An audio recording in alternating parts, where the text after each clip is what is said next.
Picture a frozen morning just outside Delhi in the year 1299. The ground isn't trembling from an earthquake. It's trembling under tens of thousands of pounding hooves. A Mongol cavalry force has crossed more than 1,000 kilometers of mountain passes, frozen rivers, and dusty plains, and is now drawing up for battle barely 10 kilometers from one of the wealthiest cities in the Islamic world. For 8 decades, no army on the planet had found a dependable way to stop riders like these. Watching them assemble from across the Kili plain is a man who seized his throne by murdering his own uncle. Alauddin Khalji is in his mid-30s, and he has worn the crown of Delhi for barely 3 years. What he's about to do is almost unheard of for a medieval ruler facing the Mongols. Instead of retreating behind city walls, he is going to line his army up in open ground and wait for the attack to come to him. Within hours, 2 of the largest cavalry forces of the 13th century will smash into each other on a stretch of flat, dusty farmland that almost nobody today could point to on a map. When the dust settles, the court poet of Delhi will claim the field was littered with so many dead that severed heads lay scattered like fallen fruit in a garden. The Mongol prince leading the invasion will leave the field carrying a wound that kills him before he ever sees home again. Most retellings of this clash credit a single weapon with breaking the Mongol charge: the war elephant.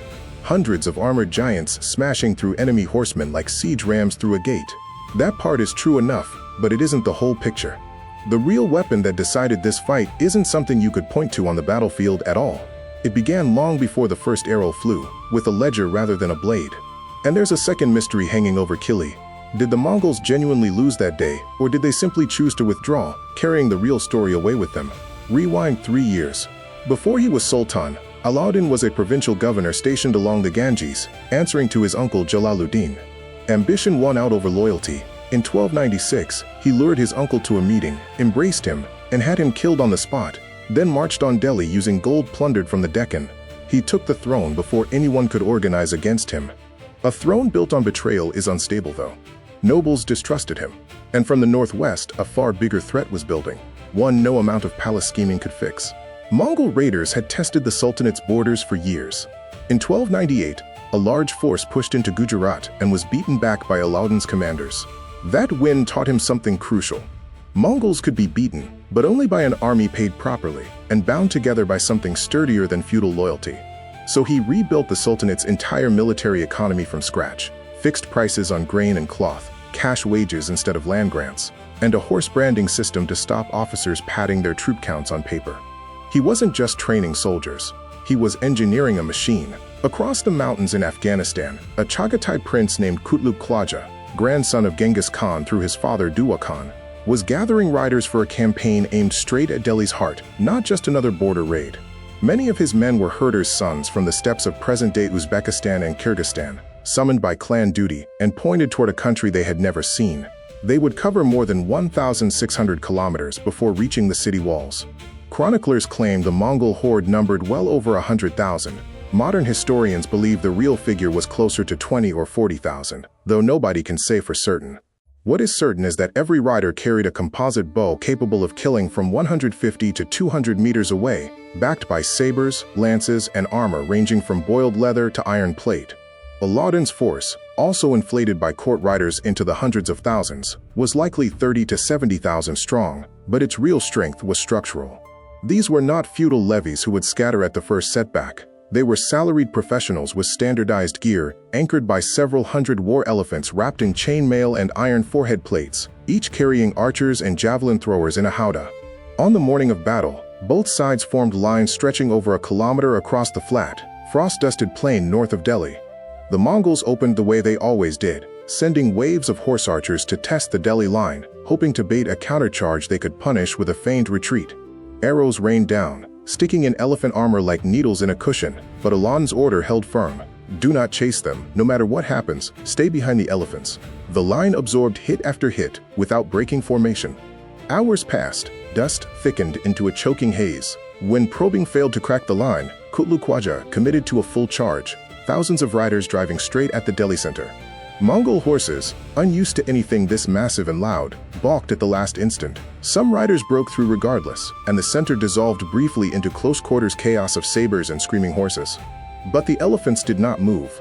They swung their tusks, trampled whatever came near, and the archers on their backs kept firing point-blank into the mass.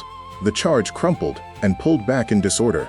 The Mongols regrouped fast and struck again, this time forcing real gaps and inflicting heavy losses on Delhi's center. For a moment the line wavered, but these were paid men with families depending on those wages, fighting beside a sultan who had not retreated a single step. The center held. By afternoon, Alauddin pushed the elephants forward in a controlled advance, and for the first time in the battle, the Mongol cavalry began giving ground. By late afternoon, the Mongols had been fighting for most of a day. Arrows were running short, horses were spent, and somewhere in the chaos Qutlugh Khwaja himself had been wounded. No chronicle records exactly how. With his strength fading and the Delhi line still intact, he gave the hardest order a Mongol commander can give: disengage and withdraw. The retreat itself was disciplined, carried out in covering echelons rather than a rout. Alauddin, wisely, did not chase, knowing a Mongol withdrawal could flip into an ambush within a single mile, so he held his line and let them go. The prince carried his wound on the long ride home, over 1,600 kilometers back through the Punjab and the Afghan passes toward the Chagatai heartland. He never finished the journey.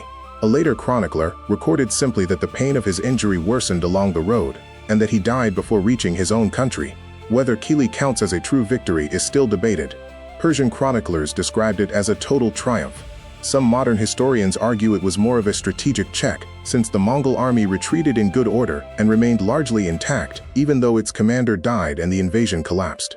The truth probably sits somewhere between those two versions. Either way, the threat was not permanently removed.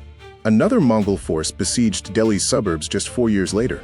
So what actually decided the battle? Not the elephants alone. Other kingdoms, including some the Mongols had already conquered, had elephants too, and it did not save them. What made Alauddin's army different was what stood behind it. A state rebuilt around paying soldiers in cash, controlling grain prices so those wages stretched further, and branding army horses to stop corrupt officers from inflating their ranks on paper. The chronicler Barani later explained that these harsh regulations existed for one reason only: protecting the kingdom from the Mongols. That bureaucratic machinery, far more than the animals on the field, was the real reason the Delhi line held when every other line facing the Mongols for 80 years had broken. Today the Kili plain is not somewhere you can visit. Delhi's modern sprawl has buried it completely, with no plaque and no monument, just streets and apartment blocks sitting on top of one of the most consequential cavalry battles in Asian history. On a winter morning in 1299, a man who had murdered his way to power gambled everything on the idea that an organized, salaried, regulated state could outlast the greatest cavalry force the world had ever produced. He turned out to be right, and the proof lies buried under a city that has mostly forgotten it ever happened.